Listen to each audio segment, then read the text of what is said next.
Today I'd like to speak about the influences in my life regarding human rights. And basically, it comes down to two women. One, my mother, and the other is Ferry O'Gary, one Irish American and the other a Persian American, um, and totally different cultures. One from the Middle East and one from sort of Europe, and by way of Ireland. And my mom was a very quiet, taciturn almost person. Um, and she said to me one day she found my report card that I failed everything in high school, public high school, and even gym. And she said, either, Jackie, you're either going to prison, military school, or the seminary. Which would you like? Oh, it was such a surprise. I said, Mom, I'll take the seminary. Uh, So that's how I started on a career to becoming a Franciscan monk and a Catholic priest. And it gave me a great education and I think hopefully a good understanding of the peace movement and what needs to be done for equality. Um, One time I was about 14 or 15 and she kept telling me to be a man. Wouldn't say it off, but when she did, it bothered me. So one day I just said to her, Mom, when will I be a man? And she turned to me and she said, when you learn to walk the highways and byways of life and you learn to listen to the weeping of the wailing of the poor, then and only then will you be a man. Oof. Never gonna ask this lady a question again. But that was her.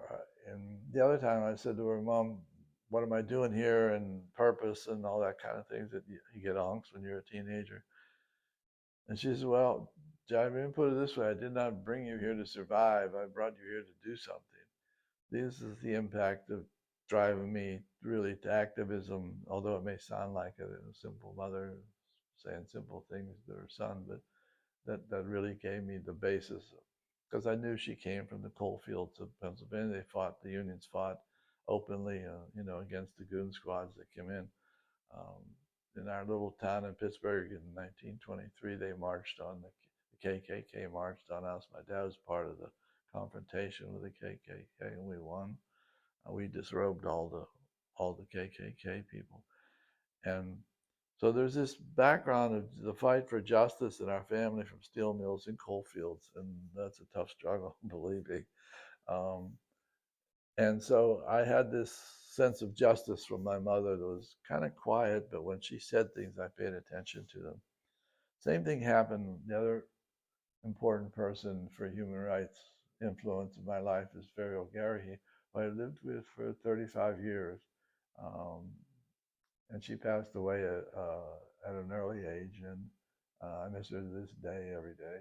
But she was profound. I met her as a new member of Amnesty in Boston. I was a new director, and she was a member. And they were going to meet the new director. It was all nice.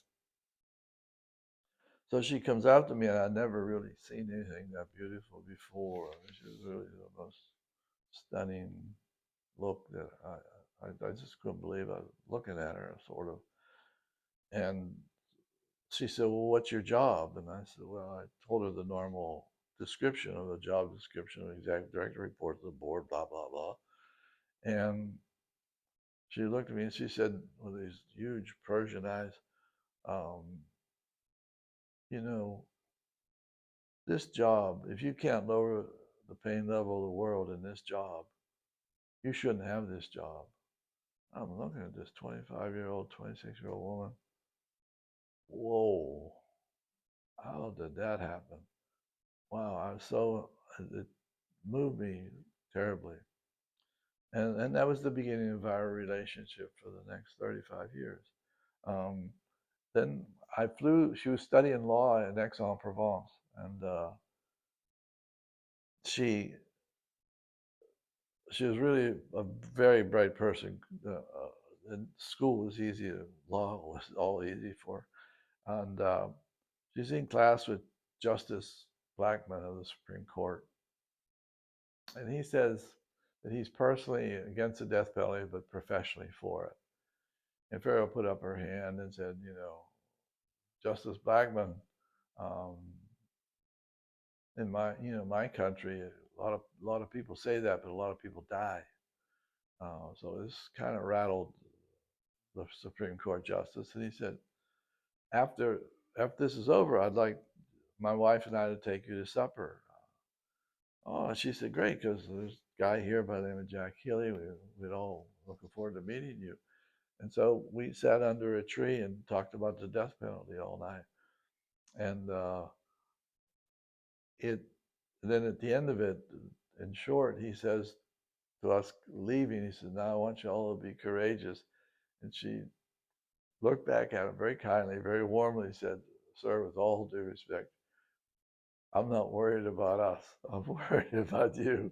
And he smiled. It was quite a good moment. And when he left the job to resign, Justice Blackmun left on the basis of the United States should stop using the death penalty. Now I don't know whether we were that influential, but she certainly woke him up, and what an influence was. So when I landed in Aix-en-Provence to do all this, she said, I just done the Conspiracy Hope. She had to be in law school. I had to do it without her, moving around the country, doing the tour. So I flew to France right away, and I get there, and we're all happy. It's gone very well and everything. 11 hours of TVs, all our tickets were sold. We're happy. We got people out of prison. It was great. So I get there, and she congratulates me, of course, and then waits a little while and says, now that you've talked to the Americans, I want you to talk to the world about human rights. And that was the beginning of the idea of something for the Universal Declaration of Human Rights, which she deeply moved me on. In her own personal life, she became the founder.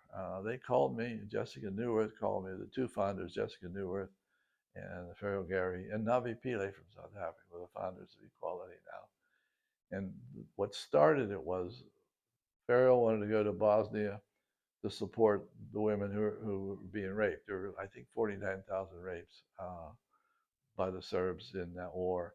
Um, and it was quite a scandal. It made all the papers and stuff.